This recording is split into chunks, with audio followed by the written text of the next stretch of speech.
Washington, CNN, with the general election just 6 months away, and the global economy in shambles because of the coronavirus, there is increasing urgency inside the White House and among President Donald Trump's Republican allies to blame China over its failure to stem the spread of the disease early on. Now, there's an effort underway to enlist foreign allies to do the same.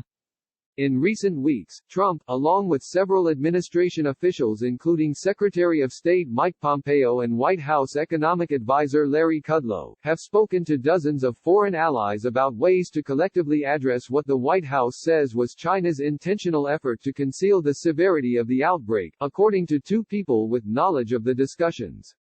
The president himself has scaled up his conversations with foreign counterparts over the past 3 weeks, and has raised China with dozens of foreign leaders, one person familiar with those conversations said.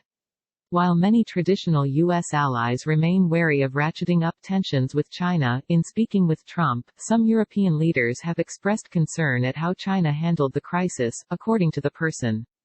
Among the retaliatory options being discussed inside the White House are imposing additional tariffs on Chinese products, stripping China of its sovereign immunity, and cracking down further on Chinese telecommunication companies, the people said.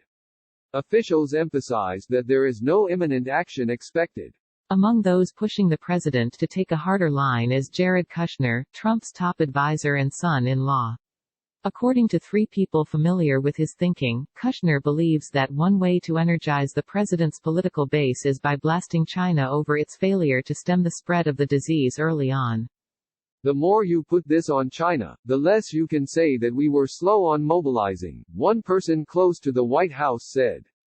Treasury Secretary Steven Mnuchin, who is known to advocate for closer economic ties with Beijing and is viewed as far less hawkish than some of the president's top China advisors, has started to come around on taking a tougher stance on China, according to 2 people familiar with his views.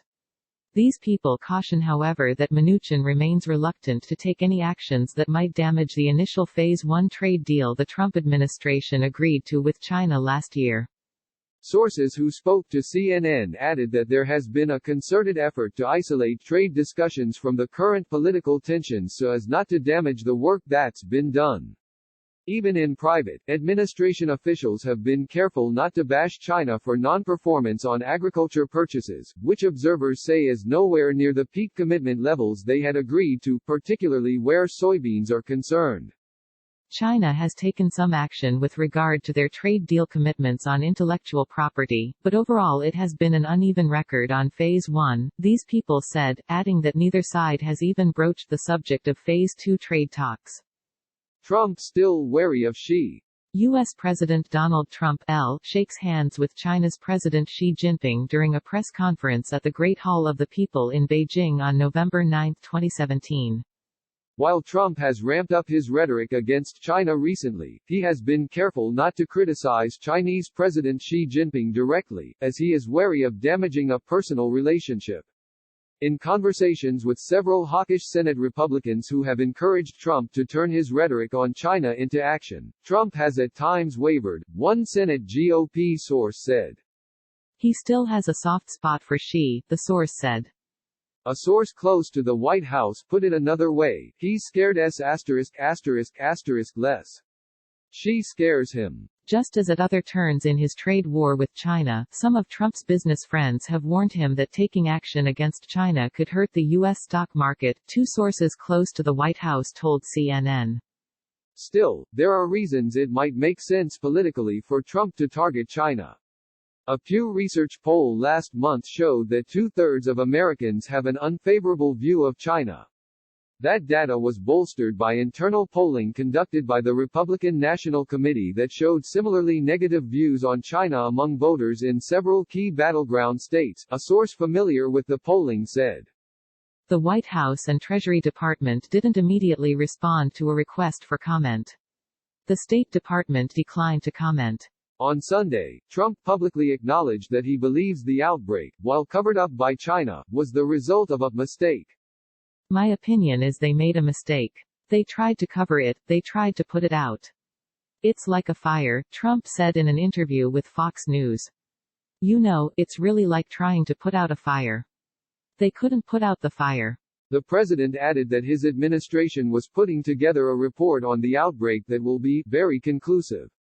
Trump referenced the contentious relationship between the two nations last Thursday, when he told reporters at the White House that China does not want to see him get re-elected because the U.S. is getting billions from the country thanks to their trade deal, a comment that fails to address the negative impact the trade deal has had on farmers and the broader U.S. economy due to higher tariffs. When asked if China's withholding information about the coronavirus was related to undermining his re-election, Trump said that China would like to see sleepy Joe Biden. They would take this country for a ride like you've never seen before. Last week, in a highly unusual move, the Office of the Director of National Intelligence released a statement saying that the U.S. is trying to determine whether coronavirus may have escaped from a laboratory in the city of Wuhan.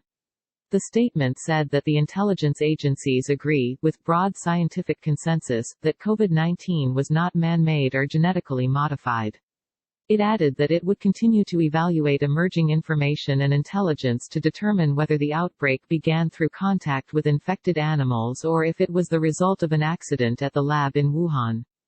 Pompeo offered a bit more of a definitive assessment on Sunday, telling ABC News that there is enormous evidence that coronavirus originated in a laboratory, while agreeing with the intelligence community's assessment that it doesn't appear to have been man-made or genetically modified.